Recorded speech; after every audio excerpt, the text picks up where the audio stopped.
जय हिंद साथियों। मैं आर के स्वामी आप सभी का आपके अपने YouTube चैनल स्वामी क्लासेस फाजिलका पर स्वागत करता हूं। साथियों, आज की जो क्लास है हिंदी साहित्य इतिहास से संबंधित विस्तृत अध्ययन की क्लास रहेगी और आज की इस क्लास में हम हिंदी साहित्य इतिहास लेखन के स्रोत का विस्तृत अध्ययन करेंगे। साथियों, आज की इस क्लास में आपको बहुत कुछ नया सीखने को मिलेगा, इसलिए क्लास को अंत तक अवश्य देखें और क्लास को लाइक और शेयर अवश्य करें। अगर आप हमारे YouTube चैनल पर नए हो तो चैनल को सब्सक्राइब करें, बेल आइकन को अवश्य दबाएं ताकि आप तक नई क्लास का नोटिफिकेशन पहुंच सके। अगर आपने हमारी अभी तक पहली वाली क्लासें नहीं देखी है तो आप प्ले लिस्ट में जाकर उन क्लासों को अवश्य देखें और हिंदी की बेहतर तैयारी करें। तो शुरू करते हैं आज की क्लास। हिंदी साहित्य इतिहास लेखन के स्रोत का अध्ययन करेंगे। साथियों, हिंदी साहित्य इतिहास लेखन के स्रोत का अध्ययन करने से पहले हम इतिहास का अर्थ समझते हैं।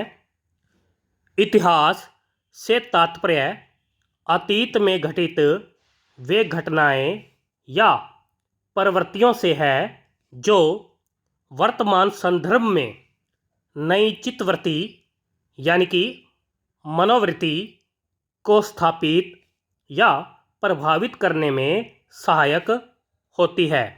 वे इतिहास कहलाती है, यानी कि उन्हें इतिहास कहा जाता है। आगे देखते हैं।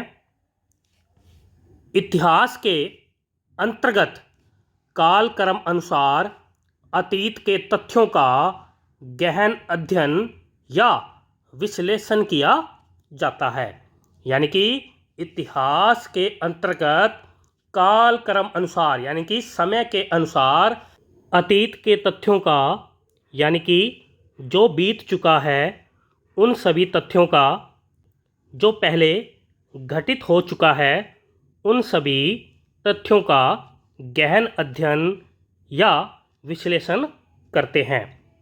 यहाँ तक ओके है सभी को? आगे चलते हैं। इतिहास अध्ययन के दृष्टिकोण। इतिहास अध्ययन के लिए दो दृष्टिकोण को अपनाया जाता है। नंबर 1 पर है आत्मपरक दृष्टिकोण, नंबर 2 पर है वस्तुपरक दृष्टिकोण। पहले नंबर पर देखते हैं आत्मपरक दृष्टिकोण। इसके अंतर्गत साहित्य या किसी वस्तु का शैली और बनावट आदि के आधार पर विश्लेषण किया जाता है। इसे यानी कि आत्मपरक दृष्टिकोण को ललित शैली या कलात्मक दृष्टिकोण भी कहा जाता है। हिंदी साहित्य का इतिहास लेखन में आत्मपरक दृष्टिकोण को अपनाया गया है, यानी कि हिंदी साहित्य इतिहास लेखन के लिए आत्मपरक दृष्टिकोण को अपनाया गया है। आगे देखते हैं। वस्तुपरक दृष्टिकोण।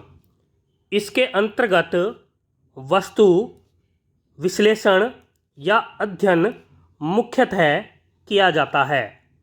इसमें तर्कवादिता का प्रयोग किया जाता है।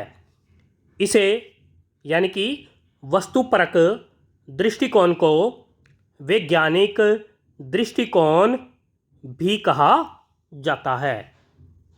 आगे देखते हैं। भारतीय और पश्चिमी साहित्य इतिहास लेखन में अंतर। पश्चिमी साहित्य का इतिहास लेखन में विकासशील दृष्टिकोण को अपनाया गया है, वहीं पर भारतीय साहित्य का इतिहास लेखन आदर्शवादी व अध्यात्मवादी रहा है, जहां तथ्यों का शोधन या अध्ययन करने के स्थान पर उन्हें परम सत्य माना गया है। पश्चिमी साहित्य का इतिहास लेखन यथार्थवादी और वास्तविकता से परिपूर्ण है, लेकिन भारतीय साहित्य का इतिहास लेखन में कला व नीति का समावेश किया गया है और उसे शुद्ध ऐतिहासिकता से वंचित रखा गया है। यानी कि पश्चिमी साहित्य इतिहास लेखन में क्या होता है कि वास्तविकता को ज़्यादा महत्व दिया जाता है, और वहीं पर भारतीय साहित्य इतिहास लेखन में कला व नीति को समावेश किया गया है और जो शुद्ध ऐतिहासिकता होती है उससे दूर रखा गया है। आगे देखते हैं। पश्चिमी साहित्य पूर्णतः वस्तुपरक दृष्टिकोण पर और भारतीय साहित्य आत्मपरक दृष्टिकोण पर आधारित है। आगे देखते हैं। साहित्य इतिहास से संबंधित महत्वपूर्ण परिभाषाएं देखते हैं। नंबर 1 पर है फ्रेंच विद्वान टेन जी के अनुसार साहित्य की विभिन्न प्रवृत्तियां जैसे जाति, वातावरण और क्षण यानी कि क्षेत्र विशेष के आधार पर ही साहित्य लेखन किया जाता है। विद्वान टेन जी क्या कह रहे हैं कि साहित्य की विभिन्न प्रवृत्तियां जैसे जाति, यहाँ पर जाति शब्द किसी विशेष जाति से संबंधित नहीं है, जाति का अर्थ समाज से लिया जाता है। जाति यानी कि समाज, वातावरण और क्षण यानी कि क्षेत्र विशेष के आधार पर ही साहित्य लेखन किया जाना चाहिए। आगे देखते हैं। हडसन जी के अनुसार साहित्य का इतिहास लेखन केवल प्रचलित प्रवृत्ति या चित्तवृत्ति के आधार पर नहीं किया जा सकता, बल्कि लेखक, कवि के व्यक्तित्व व प्रतिभा को भी आधार मानना चाहिए।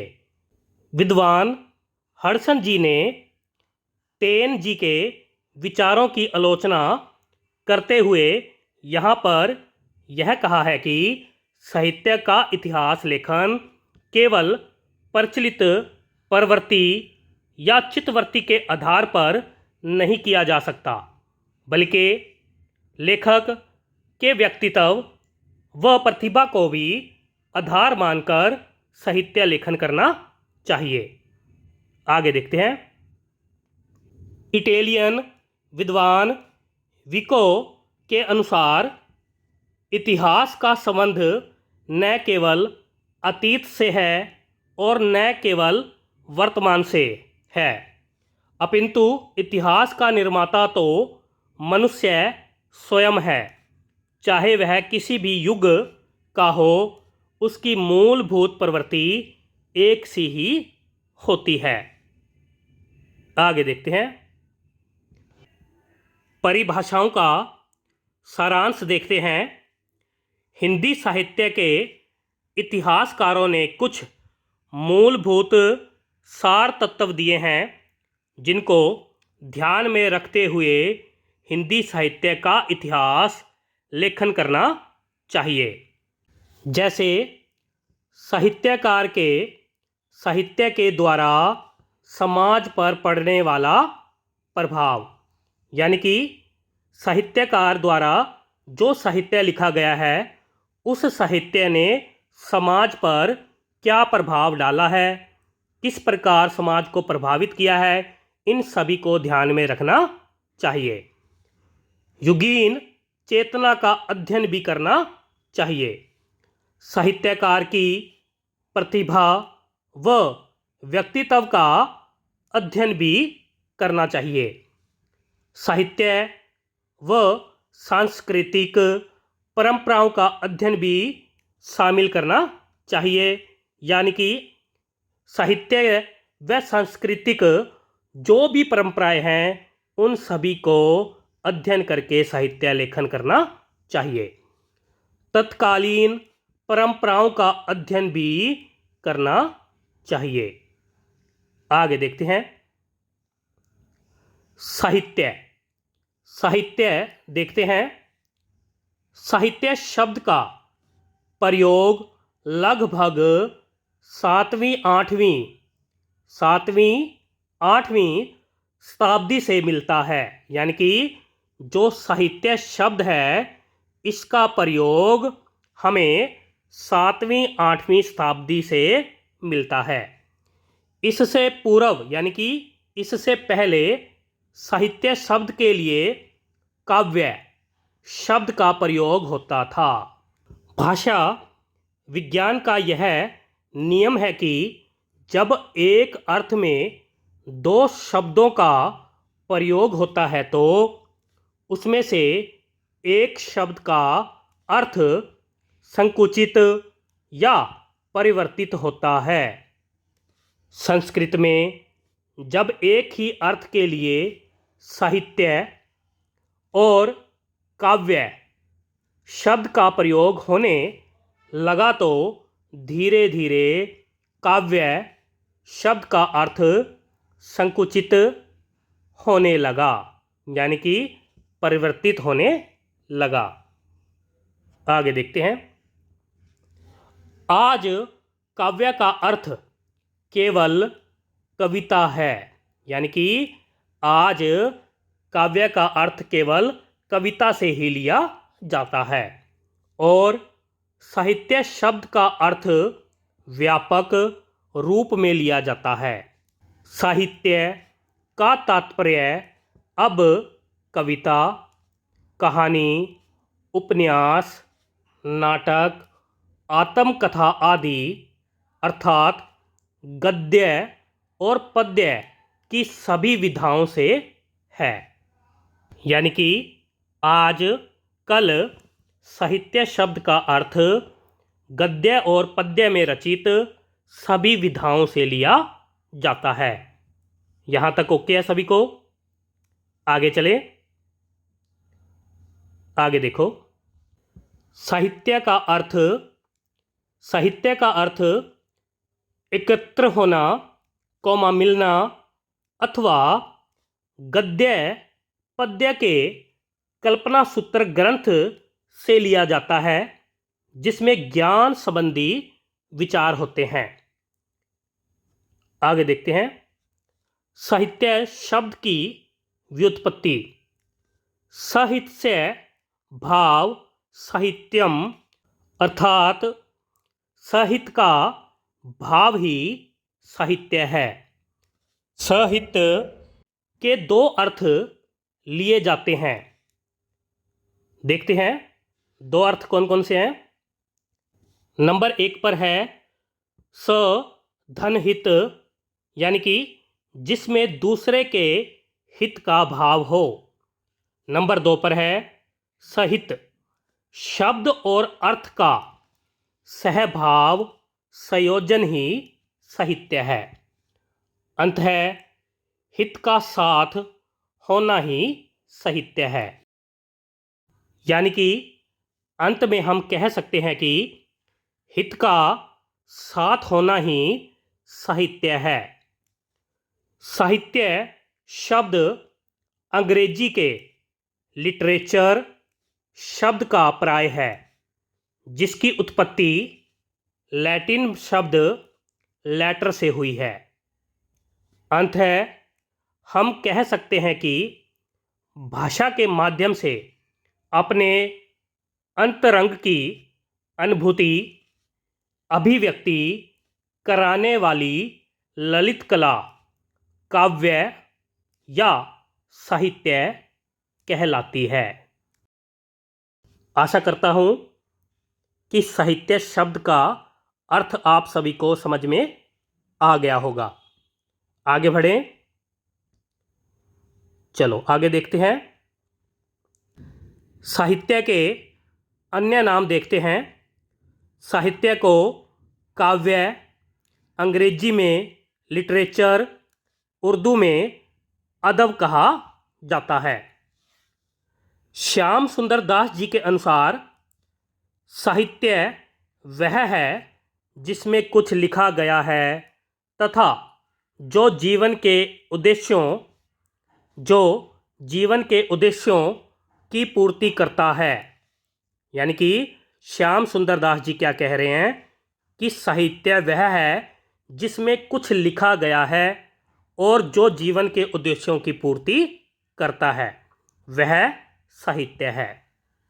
आगे देखते हैं।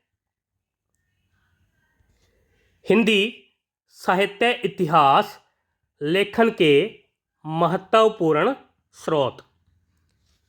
इनको मुख्य दो भाग में विभाजित किया जाता है।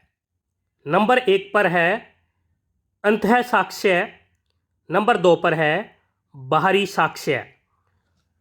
अंतः साक्ष्य के अंतर्गत पुस्तकें और ग्रंथों को शामिल किया जाता है। बाहरी साक्ष्य के अंतर्गत सिक्के, अभिलेख, महल और पत्थरों पर लिखित जानकारियों को शामिल किया जाता है। आगे देखते हैं। नंबर 1 पर अंतः साक्ष्य का अध्ययन करेंगे, जिसमें सबसे पहले ग्रंथ है 84 वैष्णव की वार्ता। 84 वैष्णव की वार्ता बहुत ही महत्वपूर्ण ग्रंथ है और इसका समय यानी कि रचना काल 1568 ईस्वी माना जाता है। 84 वैष्णव की वार्ता के रचनाकार गोकुलनाथ जी माने जाते हैं। सभी साथी याद कर लेंगे। आपसे पूछा जाएगा 84 वैष्णव की वार्ता ग्रंथ के रचनाकार कौन हैं, तो आपका उत्तर होना चाहिए गोकुलनाथ जी। और इसका समय 1568 ईस्वी माना जाता है। इस ग्रंथ में वल्लभाचार्य जी के 84 शिष्यों का वर्णन मिलता है। यानी कि 84 वैष्णव की वार्ता ग्रंथ में वल्लभाचार्य जी के 84 शिष्यों का वर्णन मिलता है। आगे देखते हैं। 84 वैष्णव की वार्ता ग्रंथ जो है पुष्टि मार्गी भक्तों और कृष्ण भक्ति साहित्य को जानने का मुख्य स्रोत है। यह ग्रंथ ब्रज भाषा और गद्य में रचित है। सभी साथी याद कर लेंगे। अगला ग्रंथ है 252 वैष्णव की वार्ता। इसका रचना काल 1568 ईस्वी माना जाता है। 252 वैष्णव की वार्ता के रचनाकार गोकुलनाथ जी माने जाते हैं। इस ग्रंथ में विट्ठलनाथ जी के विट्ठलनाथ जी के 252 शिष्यों का वर्णन मिलता है।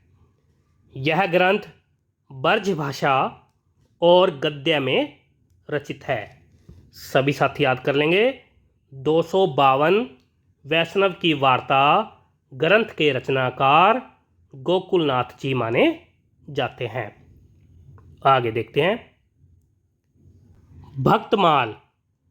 भक्तमाल ग्रंथ का रचना काल 1585 ईस्वी माना जाता है। भक्तमाल के रचनाकार नाबादास जी माने जाते हैं। भक्तमाल के रचनाकार नाबादास जी माने जाते हैं। डॉक्टर नगेंद्र जी भक्तमाल का रचनाकाल 1596 ईस्वी मानते हैं। यानी कि अगर आपसे डॉक्टर नगेंद्र जी के अनुसार भक्तमाल का रचना काल पूछे तो आपने 1596 ईस्वी बताना है। डॉक्टर राम कुमार वर्मा जी भक्तमाल का रचना काल संवत 1642 मानते हैं। साहित्य कोश भाग 2 में भक्तमाल का रचना काल 1592 ईस्वी माना जाता है। भक्तमाल में यानी कि भक्तमाल ग्रंथ में 200 भक्तों के चमत्कार पूर्ण चरित्र का वर्णन जो है 316 छप्पे छंदों में रचित है। यानी कि भक्तमाल ग्रंथ में 200 भक्तों के चमत्कार पूर्ण चरित्र का वर्णन हमें 316 छप्पे छंदों में मिलता है। भक्तमाल की रचना ब्रज भाषा में हुई है। यानी कि भक्तमाल ग्रंथ की जो भाषा है वह ब्रज भाषा मानी जाती है। आगे देखते हैं। भक्तमाल भक्त कवियों के विषय में जानकारी देने वाली हिंदी की यह प्रथम पुस्तक है। इसमें रामानंद जी के 12 शिष्यों का वर्णन भी मिलता है। बहुत इम्पोर्टेंट है। भक्तमाल में रामानंद जी के 12 शिष्यों का वर्णन मिलता है। नाभादास जी ने तुलसीदास जी के प्रति श्रद्धा भाव व्यक्त करते हुए उन्हें अपने ग्रंथ का समेरु कहा है। यानी कि नाभादास जी ने तुलसीदास जी को अपने ग्रंथ का समेरु माना है। इसकी भाषा शैली प्रौढ़ एवं परिमार्जित है। यानी कि भक्तमाल ग्रंथ की भाषा शैली जो है प्रौढ़ एवं परिमार्जित मानी जाती है। बच्चन सिंह जी के अनुसार भक्तमाल में 197 छप्पे और 17 दोहे हैं। आगे देखते हैं। कविमाला ग्रंथ का रचना काल 1655 ईस्वी माना जाता है। कविमाला के रचनाकार तुलसी जी या हरि राय जी माने जाते हैं। इसमें यानी कि कविमाला ग्रंथ में 75 कवियों की रचनाएं संकलित हैं। यह ग्रंथ अप्राप्य है यानी कि उपलब्ध नहीं है। आगे देखते हैं। शिव सिंह सैगर जी ने 8 कवियों का तथा ग्रियर्सन जी ने भी इसी के यानी कि कविमाला के आधार पर कवियों का उल्लेख किया है।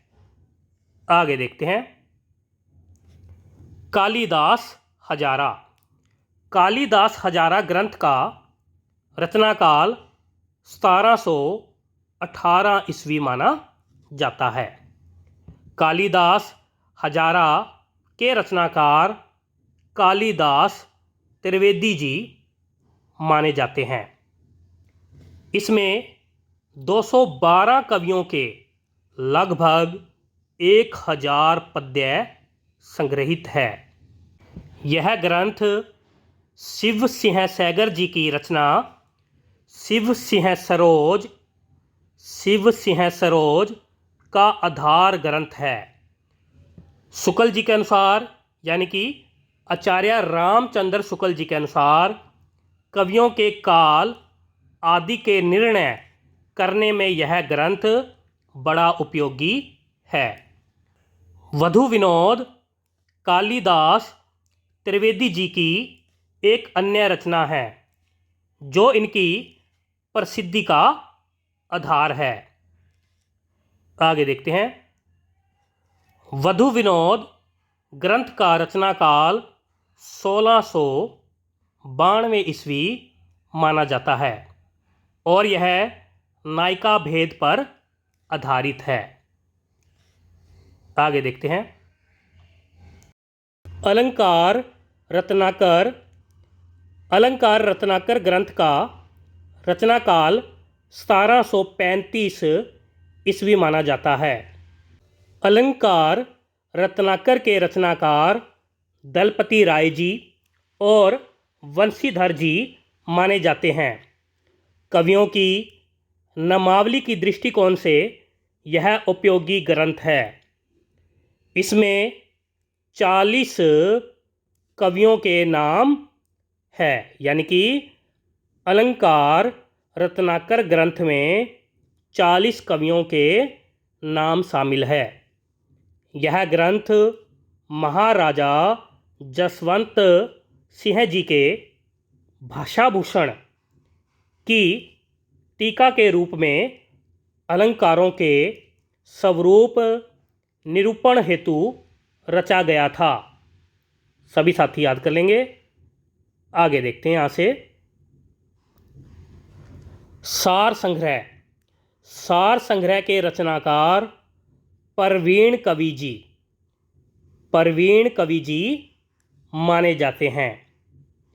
इसमें यानी कि सार संग्रह ग्रंथ में 150 कवियों की रचनाएं संकलित है। मिश्र बंधुओं जी ने अलंकार रत्नाकर और सार संग्रह का विवरण अपने ग्रंथ मिश्र बंधु विनोद में दिया है। यानी कि मिश्र बंधु जी ने अपने ग्रंथ मिश्र बंधु विनोद में अलंकार रत्नाकर और सार संग्रह ग्रंथ का वर्णन किया है। आगे देखते हैं। अगला ग्रंथ है सतकवि गिराविलास। इस ग्रंथ का रचना काल 1746 ईस्वी माना जाता है।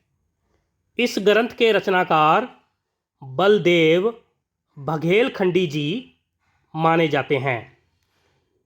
इसमें 17 कवियों की रचनाओं के उदाहरण संग्रहित है। इन कवियों में चिंतामणि जी, मतीराम जी, कालिदास त्रिवेदी जी, केशव जी, बिहारी जी आदि प्रमुख कवि हैं। आगे देखते हैं। अगला ग्रंथ है विद्वन मोद तरंगिणी। इस ग्रंथ का रचनाकाल 1817 ईस्वी माना जाता है। इस ग्रंथ के रचनाकार सुबा सिंह उर्फ श्रीधर जी माने जाते हैं। इसमें 17 कवियों की कविताएं संकलित हैं।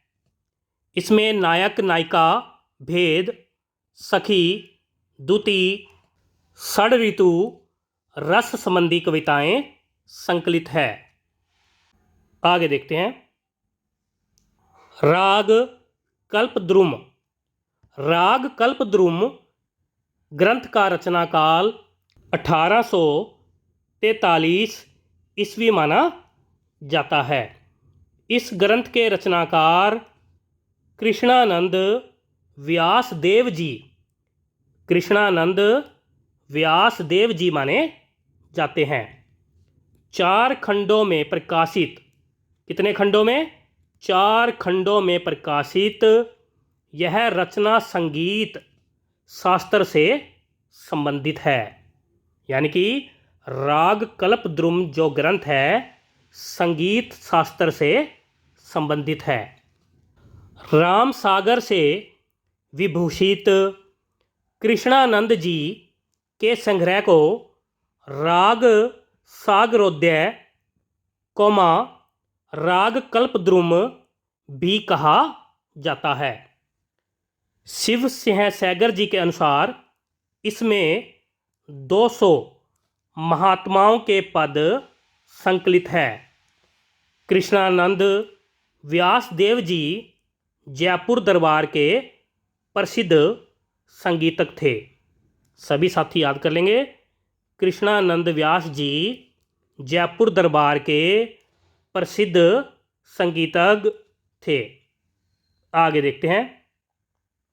श्रृंगार संग्रह, इस ग्रंथ का रचनाकाल 1848 ईस्वी माना जाता है। इस ग्रंथ के रचनाकार कवि सरदार जी माने जाते हैं। इसमें श्रृंगारिक कवियों को स्थान मिला है। कवि सरदार जी काशी नरेश, ईश्वरी प्रसाद, नारायण सिंह जी के राजाश्रित कवि थे। आगे देखते हैं। रस चंद्रोदय, इस ग्रंथ का रचनाकाल 1863 ईस्वी माना जाता है। इस ग्रंथ के रचनाकार ठाकुर प्रसाद त्रिपाठी जी माने जाते हैं। अगला ग्रंथ है दिग्विजय भूषण। इस ग्रंथ का रचनाकाल 1868 ईस्वी माना जाता है। इस ग्रंथ का रचनाकार लाला गोकुल प्रसाद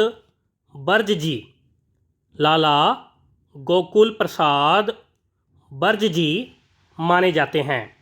आगे देखते हैं। सुंदरी तिलक, इस ग्रंथ का रचनाकाल 1869 ईस्वी माना जाता है। सुंदरी तिलक ग्रंथ के रचनाकार भारतेंदु हरीशचंद्र जी माने जाते हैं। अगला ग्रंथ है कवित रत्नाकर। कवित रत्नाकर ग्रंथ का रचनाकाल 1876 ईस्वी माना जाता है। इस ग्रंथ के रचनाकार माता दीन जी माने जाते हैं। साथियों, ये थे अंतः स्रोत जिनका अध्ययन करके हमारे साहित्य इतिहासकारों ने हिंदी साहित्य का इतिहास लिखा है। आगे देखते हैं। बाहरी साक्ष्य। बाहरी साक्ष्य के अंतर्गत साहित्यक सामग्री, इसके अंतर्गत काशी नागरी प्रचारणी सभा की खोज रिपोर्ट शामिल की जाती है। मोतीलाल मीनारिया जी के द्वारा राजस्थान में हिंदी के हस्तलिखित ग्रंथों की खोज भी इसमें शामिल की जाती है। आगे देखते हैं। प्राचीन ऐतिहासिक स्थान एवं शिलालेख। चंदेल राजा परमाल जी के समय के जैन शिलालेख हिंदी साहित्य इतिहास लेखन के मुख्य स्रोत है। आबू पर्वत के राजा जैत जी और सलख जी के शिलालेख तत्कालीन इतिहास पर प्रकाश डालते हैं। ऐतिहासिक स्थान को भी बाहरी साक्ष्य के अंतर्गत रखा जाता है। आगे देखते हैं। जनश्रुतियाँ बाहरी साक्ष्य के अंतर्गत जनश्रुतियों को भी शामिल किया जाता है। कवियों की जीवनी और उनकी साधनाओं के संबंध में अनेक जनश्रुतियाँ प्रचलित हैं। इसमें सत्य की ओर संकेत मिलते हैं, परंतु यह प्रमाणिक नहीं होती है। यानी कि हिंदी के साहित्य इतिहासकारों ने जनश्रुतियों का अध्ययन करके भी हिंदी साहित्य इतिहास लेखन किया है। यह सत्य की ओर संकेत तो करती है, लेकिन प्रमाणिक नहीं होती है। इसके अलावा विभिन्न युगों की आंतरिक व बाहरी परिस्थितियों की ज्ञापक सामग्री भी इसमें शामिल की जाती है। तो सभी साथी याद कर लेंगे। साथियों, ये थे हिंदी साहित्य इतिहास लेखन के मुख्य स्रोत, जिनका अध्ययन करके हिंदी साहित्य के इतिहासकारों ने हिंदी साहित्य का इतिहास लिखा है। आशा करता हूँ आज की इस क्लास में आपको बहुत कुछ नया सीखने को मिला होगा। इसी प्रकार से निरंतर अध्ययन करने के लिए चैनल को सब्सक्राइब करें, बेल आइकन को अवश्य दबाएं ताकि आप तक नई क्लास का नोटिफिकेशन पहुंच सके। तो मिलते हैं कल रात 8 बजे अगली क्लास में। तब तक के लिए जय हिंद।